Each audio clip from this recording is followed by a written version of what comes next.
Muay Boran, ancient boxing, is an umbrella term for the unarmed martial arts of Thailand before the introduction of modern equipment and rules in 1928, leading to the birth of the combat sport Muay Thai.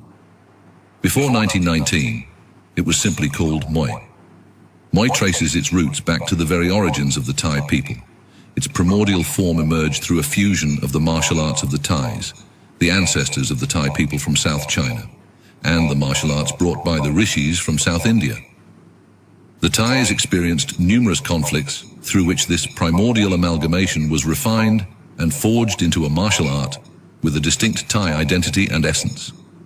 Contrary to popular belief, Muay did not develop in isolation, as no culture can exist in complete seclusion, and it has not always been as we know it today.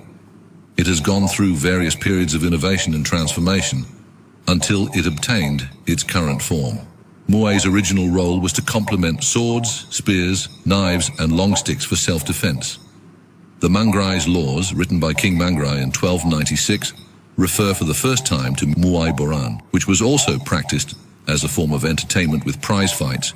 So, in Muay Boran coexisted, and still are, strategies for the ring and strategies for self-defense. Muay Boran is divided into styles which are synonymous with line or school. Some are Muay Pranakon, Muay Korat, Muay Chaya, Muay Lopuri, and Muay Tasau. Each style has different characteristics. However, they adhere to common principles that characterize Muay. For this reason, each style should not be considered a martial art in itself, but only as internal nuances of Muay. 5 core concepts distinguish Muay.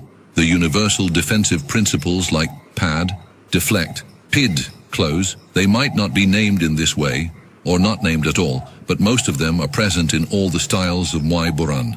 Nawatawut, the 9 natural weapons of the body consist of mad, fists, which sometimes also include the forearms.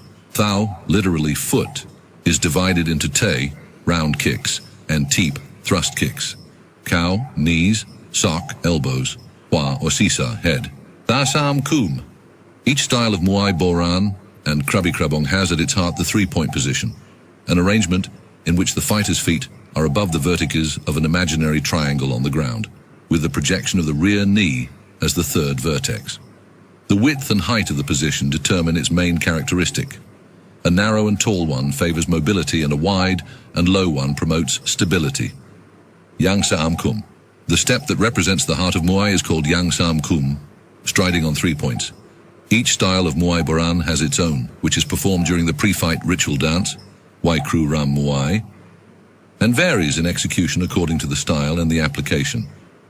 The peculiarity of this step is the advancement or retreat made by lifting the leg and placing it down, either with a straight or circular movement, and while lifting the leg, the hands move in various patterns. This step allows one to advance or retreat while keeping the central line of the body covered, on which there are vulnerable points, such as the chin, the solar plexus, and the groin, and allows one to defend and attack at the same time, using all the natural weapons of the body. Wai Kru Ram Muay, boxing dance to salute the teachers, is a traditional pre-fight ritual dance. Each style of Muay Boran has a different Wai Kru Ram Muay. Some schools forbade fighters to confront each other if they performed the same ritual dance.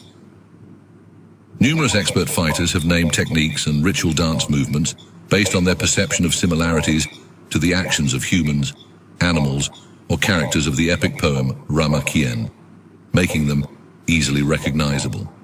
Generally, Muay fights were not life or death clashes in which the fighters aimed to destroy each other, but were regulated, often by codes of honor among the combatants. For example, hitting the groin was allowed but was considered unmanly.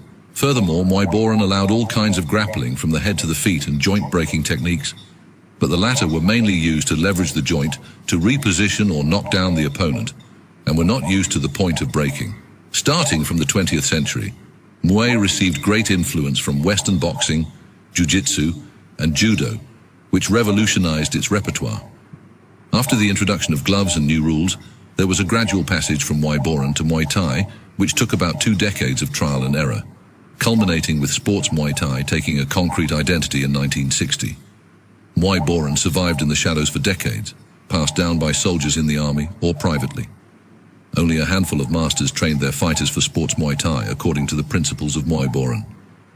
In the early 21st century, a group of Muay Boran masters united to reconstruct the history of traditional unarmed Thai martial arts, leading to the founding of the Kru Muay Thai Association. Muay became a subject of university study, and Muay Boran became widely recognized and taught once again. The greatest impact, however, was given by the movie Ong Bak, starring Tony Jaa, released in 2004. The movie, for the first time, brought back techniques and strategies of ancient Muay to the Thai public, and had tremendous success abroad due to the spectacular choreographies and Tony Jaa's incredible performance. The term Muay Boran was first used in the 1970s by Ket Sriapai, a Muay Chaya grandmaster, as a response to the lack of awareness of the differences between the recently born Muay Thai and the ancient Thai martial arts practiced for centuries. Many names were used for this task, like Mae Mai Muay Thai or Silapa Muay, but they were definitively replaced by the term Muay Boran. If you want to learn more about Muay Boran, check out my 2 books.